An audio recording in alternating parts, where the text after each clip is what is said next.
SHAK. SHAK. We are SHAK. back, and it's a fast-growing chain of hamburger fast food restaurants founded in 2003 in Madison Square Park. Yes, now Madison Square Park is in central New York in Manhattan on about 23rd Street. So it's an interesting little gourmet burger company, but it's one of the fastest growing brands in the US.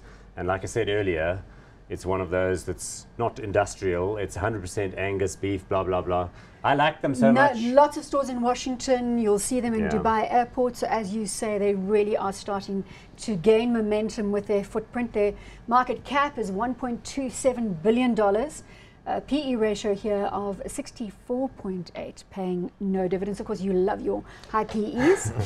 Well, I actually love the hamburgers. That's why I bought the shares in the company in another portfolio. We don't own them in the hot stocks portfolio. But you love all hamburgers. Which is your favorite hamburger? Oh, this one is delicious, I must tell you. Yo. Nesan, well, it looks as though we may have to give up our chicken and try a SHAK burger. Listen, a few things about the hamburger is that it's hormone-free, right? And this move that we're seeing in the fast food space towards sort of responsible fast food, you know, less artificial flavorants, less sodium, that sort of thing. So it's appealing to the younger generation, as you can imagine. The other thing they do is they serve beer and wine. So, you know, for a lot of these quick service restaurants, you know, you can just get a soda basically or water. I've never had any beer or wine at McDonald's, but there we go. Maybe that's why you actually prefer this one. Look, they also make the most tremendous frozen custards, which is their speciality. But, I mean, to Nesan's point, you know that McDonald's decided they were going to phase out cage eggs, or, you know, eggs produced by caged chickens. But that process of phasing it out is going to take like 5 years. That is the scale of their production system, that it takes 5 years to make a tweak to something. Whereas a smaller group like this with 134 stores can experiment with new items and so on and so forth.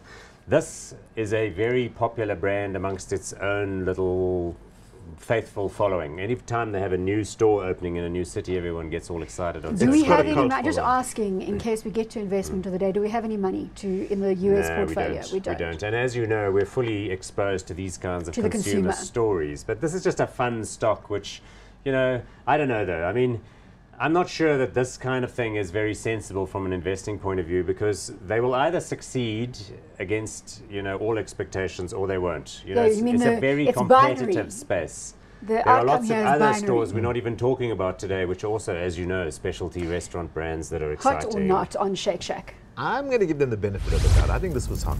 I think this was in its early stages. Have you even tasted their burgers? I have. I've tasted a similar burger in the US, and you know, if you look at why I'm hot on it is because they only really have exposure to New York. I mean, they're still growing in California, Chicago, Houston, Texas, you know, all the big populated areas. And if you look at the PE at 64, you know, that can unwind very quickly. We didn't look at the share chart yet, but it looks a bit less than marvelous. We did look at it. You see, it listed there in 2015, went super high to like $90 a share, and then has since collapsed badly.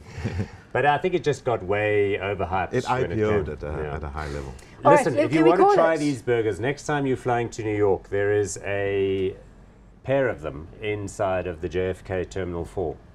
Why on earth would you have a pair of restaurants? So what you do, let me explain this to you. Yes, please. You don't have breakfast at your hotel next time in New York. You go back on the yellow taxi or your Uber to the airport. When you get there, you check in and do all of that terrible stuff, the TSA. Then you go for breakfast before you get on the 11 o'clock SAA flight home. Then you'll be fully tanked. But you haven't explained why there are two. You'll be so satisfied you won't even need to. Well, they got two at both ends of the terminal. So you can go to the one or the other. Thank you for that wide choice. Have we called this? You saying hot? I'm saying hot. Paul, you are obviously clearly hot on this one. I think it could just be the one that wins. But I know I wouldn't necessarily advise everyone to buy this. But you are hot. You like the concept store here.